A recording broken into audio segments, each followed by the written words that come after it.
Production funding for Behind the Headlines is made possible in part by the WKNO Production Fund, the WKNO Endowment Fund, and by viewers like you. Thank you. New investments in downtown tonight on Behind the Headlines.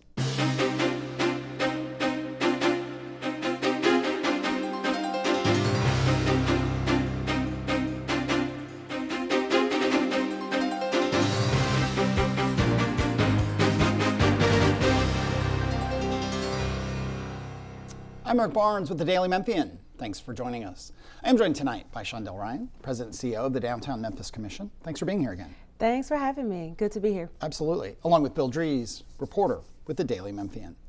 We'll talk about all kinds of things tonight. We'll talk about the hotel downtown. We'll talk about investments, a bunch of state money that's come in, small things around restaurants and storefronts and programs you're trying to do. But I thought I'd start with, since it's been such a topic for so many years, the declining crime rate, right? I mean, the Chief Davis was at City Council recently and had data that January, February of 2026 compared to a year ago, there were 48% fewer incidents of violent crime. This is citywide. Yes. Motor vehicle thefts down 68% from a year earlier.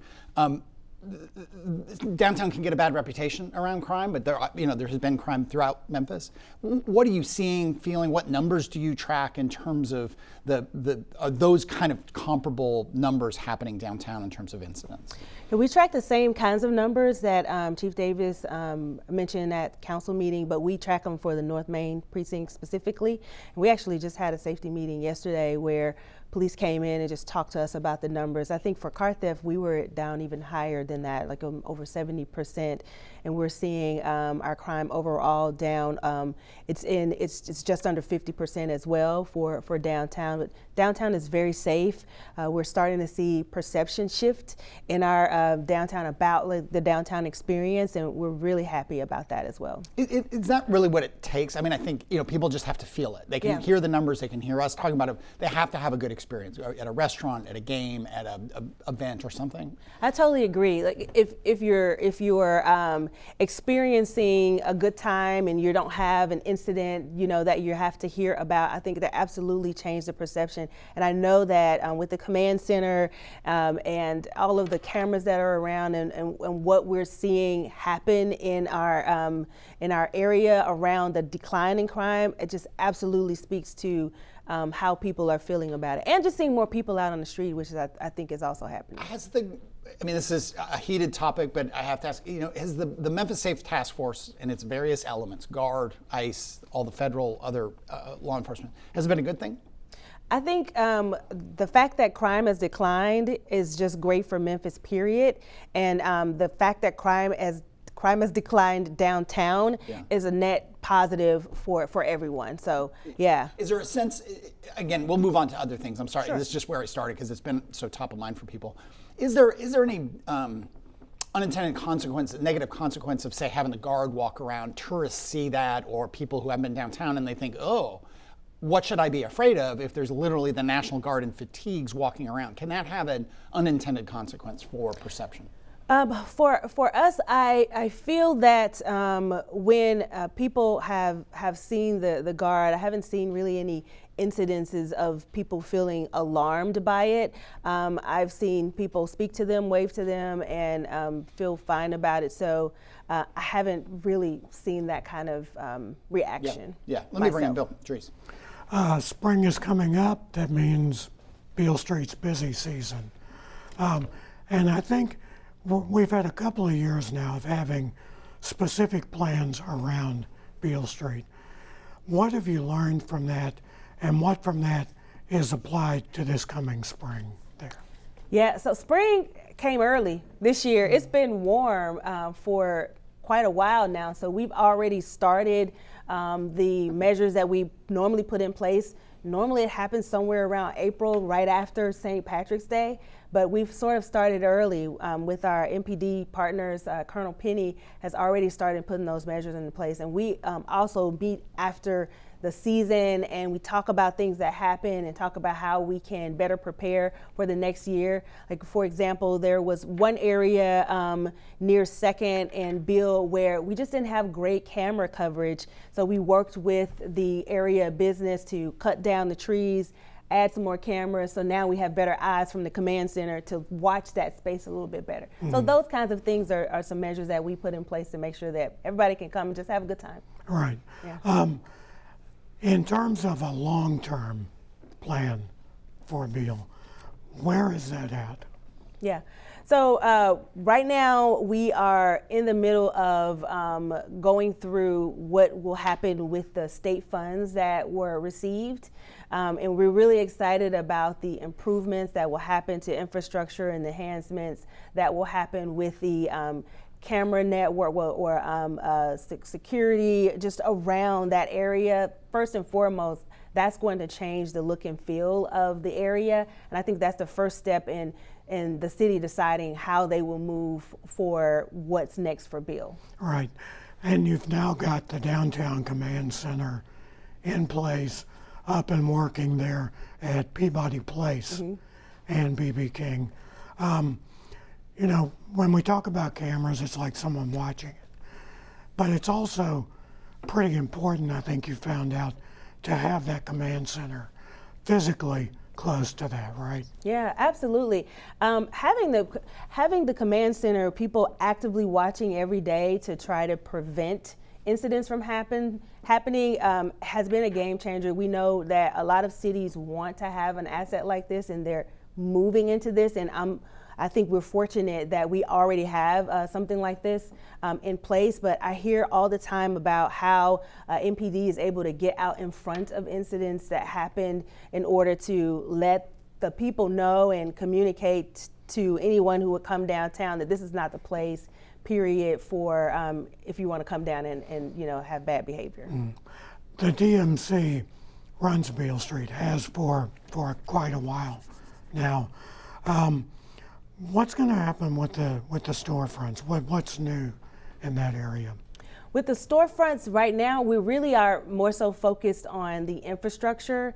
The storefronts, I think that's a conversation for later. But right now, we're focused on just enhancing the safety features that are along the areas around the street and on the street, improving lighting, improving streetscapes, and just creating an experience that is safer. If it's safer, then it'll be more welcoming, and then we can welcome more people into the space. So I think that's the first step. And that, Bill mentioned, you talked about this state money. There was $74 million that was allocated or granted, I think, at the end of last year. Yes. So you're working closely with the city. I think John Zena, who's been on the show, I keep calling him the infrastructure czar, but I forget what his. It's a good name. It's a good name. All right, we'll do that. Community enhancement. Community enhancement, yes. Infrastructure czar and community enhancement. John Zena talked about also trying to, linking Beale Street to the Forum better, over even to AutoZone Park. Absolutely. There's some traffic flow, like anybody who's been to a Grizzlies game, or I think with Tigers too. There's a lot of cones that get put, there's a lot of traffic redirection. I think a lot of that stuff will be made more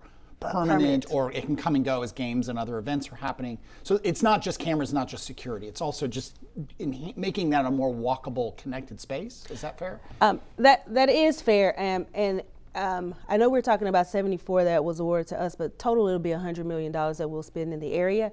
And yes, you're absolutely right. We are studying the traffic flow. We are looking to have more permanent bollard systems, so that we don't have all of these construction barricades and just the inefficiency of bringing all of that out and taking it all back up, over a time period. We have a better use, a better way for us to make that safety possible. I don't know how much of this you can talk about. We've reported over the years that the city and the Grizzlies have been working on a long-term extension, the lease, to keep the Grizzlies in Memphis. And all these things are things they've talked about. They don't generally talk too much on the record, but they kind of get the word out that they want, safety enhancements, a more clean and updated experience on Beale Street. How much do the Grizzlies and the lease influence the decision making you're involved in on these questions? So we in executing this grant, we work with the city really closely on that. And, the city is leading those conversations with the Grizzlies. I think just personally that these things are very important to, the experience around them. And of course, since that's near them, it should absolutely be something that they are concerned about. And I should always remind people who aren't as close to it as we are. The Grizzlies not only manage, they have the team there, but they manage the FedEx Forum. So every concert that goes through there, every truck show, anything that goes through there is managed by the Grizzlies, and so it's not just the games and so on. Absolutely. Let me switch a bit. We were talking a bit before the show, and you were on maybe 6-8 months ago, and you just started this program with bringing in a service that's cleaning and planting and working on. It sounds small, but for anyone who's downtown often, I'm downtown quite a bit, and friends are. It's really showing. I mean, it is. And talk about how much that costs, what they're doing, and what they're focused on.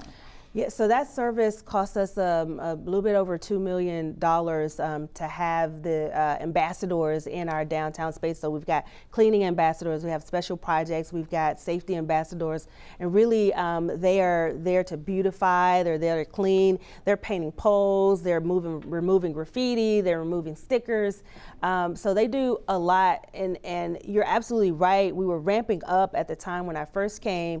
And now we're starting to really see a lot of the results. There are a lot of plants, like I think when I was here last, I talked about 4,500 plants that had been planted at that time. We're about to get into our planting season, so there'll be even more plants that'll you'll start to see popping up downtown. And I think the work that they're doing is fantastic, and we're really excited to have them on the team. We talked before, and I wrote the number down for you because I had paper and you didn't. It was 281-9146. People can literally text that number and say, hey, I'm seeing something bad over here, and that group will try to be responsive and let them know if it's been fixed. Absolutely. So we're really happy that we have inside of the command center, we've got dispatchers that are there.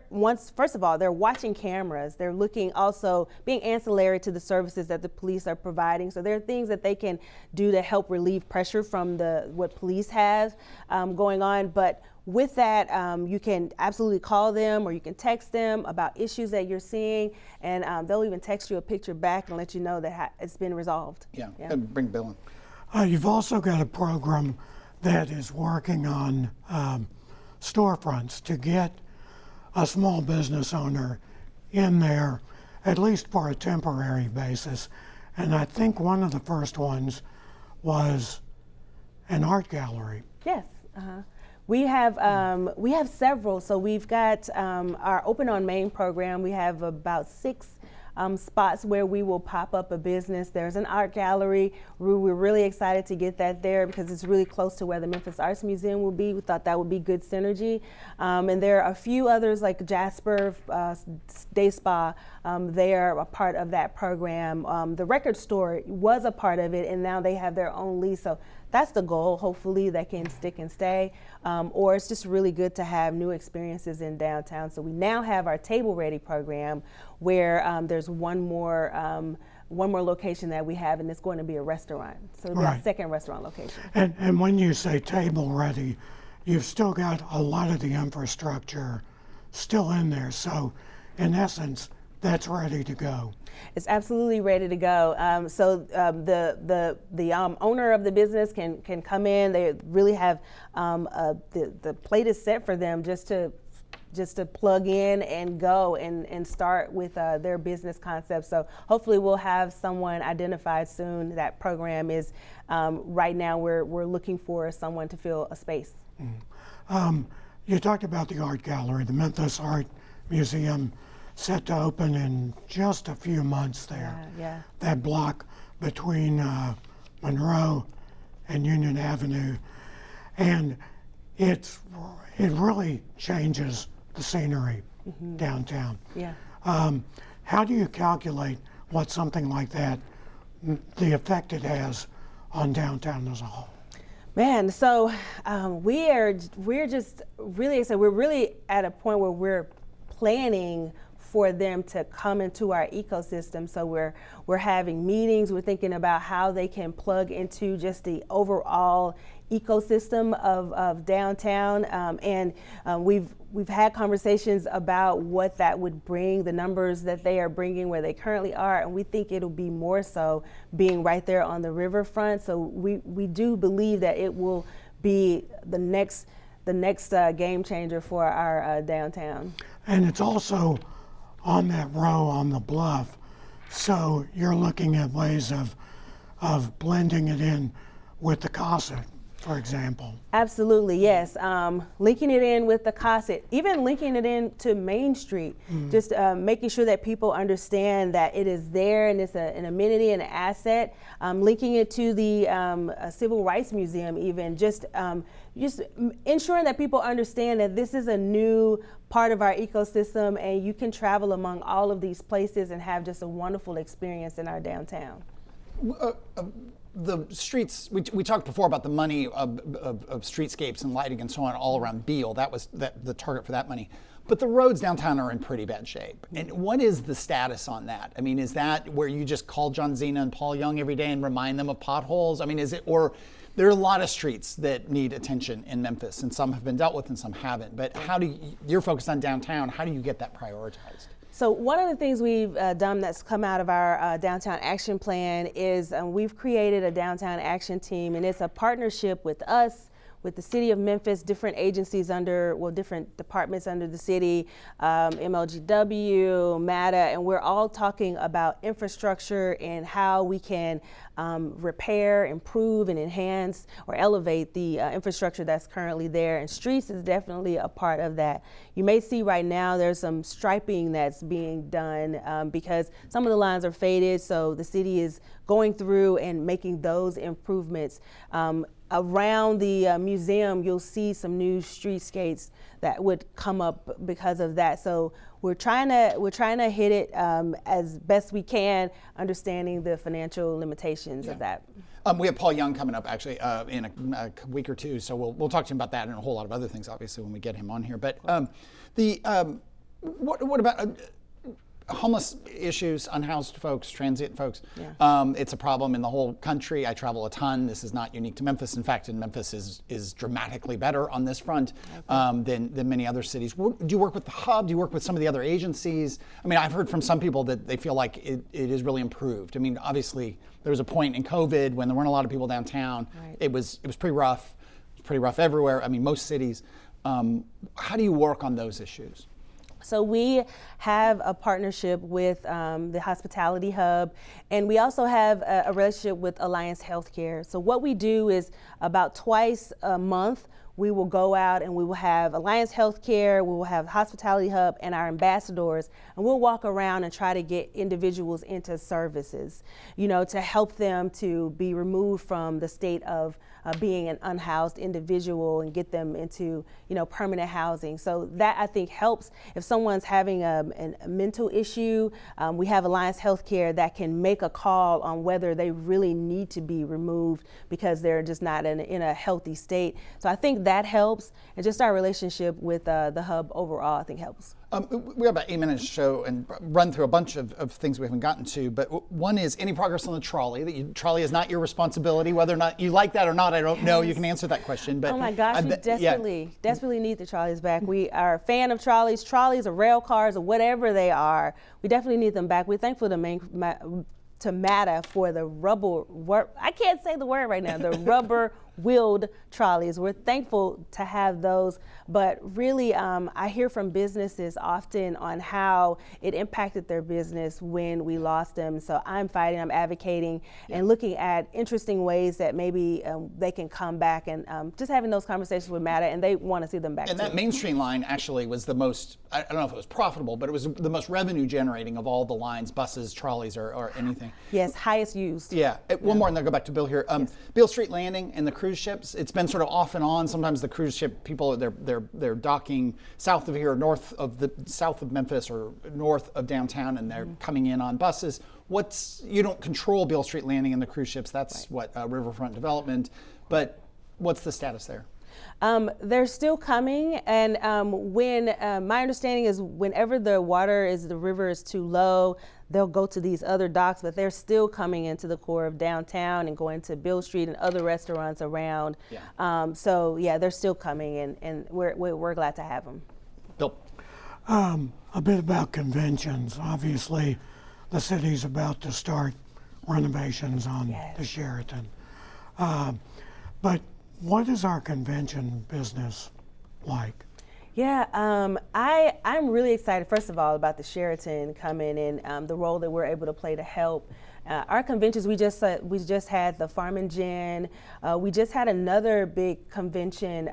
Gosh, the name of it just escaped me, but it brought a lot of people downtown. And it was great to see people with lanyards just walking the streets along the Main Street pedestrian mall. So having those conventions are absolutely necessary for our ecosystem in downtown. And I think, the last few conferences have been excellent and been great for us. But obviously, having that hotel up and running at full capacity is going to help, because the convention feedback can actually be pretty blunt.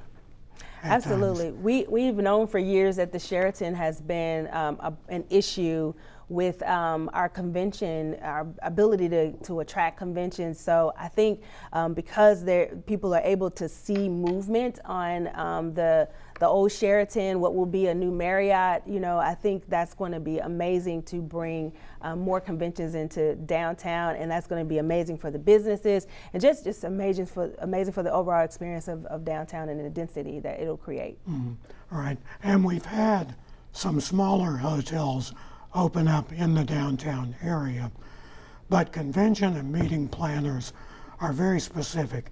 They want their large conventions all in one place, really, don't they? They do. They really want to be, and they want proximity to the convention center. They would love to be in one place, and sometimes they want to flex other meetings inside the hotel, the convention center hotel. So there's a plan right now for the convention space inside of the hotel to change to meet that need as well. The Sheraton is owned by a subsidiary of DMC. Do I have that correct? You do. Yeah. Yes. Carlyle Corporation is we've written a bunch about this, is going to be managing it. The construction is hopefully going to begin in a year, so April 2027, and it'll be phased so it can stay open and take till I think 2029.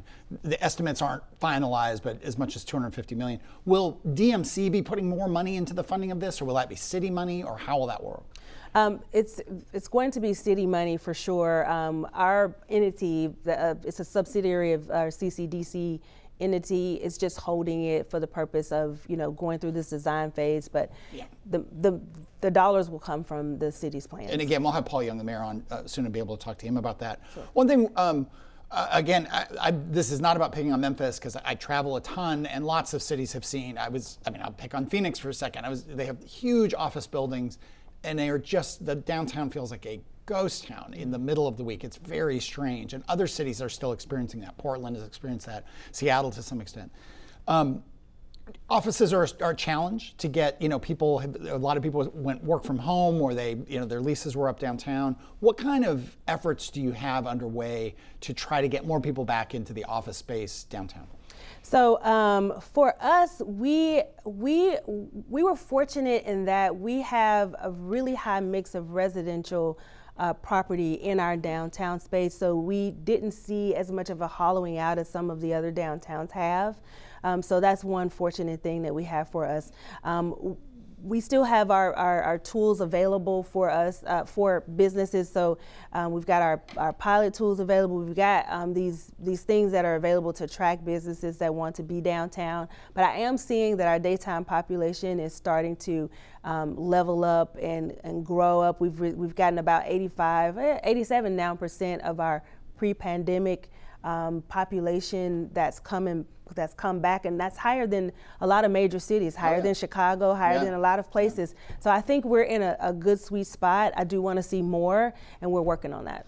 Is there, we talked about Blight and the ambassadors program, but some of the office buildings that and other storefronts outside of Beale Street that are you'll be in some cities and you'll think that a storefront is full, or the base, the bottom floor of an office building, because they'll pretty it up in a way that, unless you look closely, you realize, oh, nothing's in there. But it's not an eyesore. It doesn't look sort of empty and run down. Yeah. How much attention are you able to give to that? And can you force property owners to do something with their ground floors in the way that I think in other cities they're able to? We can't force. We do have incentives to help for ground floor vacancies, and part of our Open on Main program and Table Ready program is just about that. That is incentivizing people to do something with the space that's on the ground floor. And then we've also had opportunities where we could come in and beautify it for them. We have some interesting places where it looks like it's a vacant spot, but really there's a garage behind there, and so it's difficult. There's a hotel, and that's really meeting space, so some of that can throw you off a little bit as well. All right, that is all the time we have this week. Thank you for being here. We appreciate it very much. Thank you, Bill, and thank you all for joining us. If you missed any of the show today, you can get the full episode online at WKNO.org, at the Daily Memphian, or on YouTube. You can also download the full podcast of the show wherever you get your podcasts. As I mentioned, Mayor Paul Young coming up soon. Recently had school board members on, state legislators, Steve Mulroy, the DA. All that you can get at WKNO.org. But thanks very much, and we'll see you next week.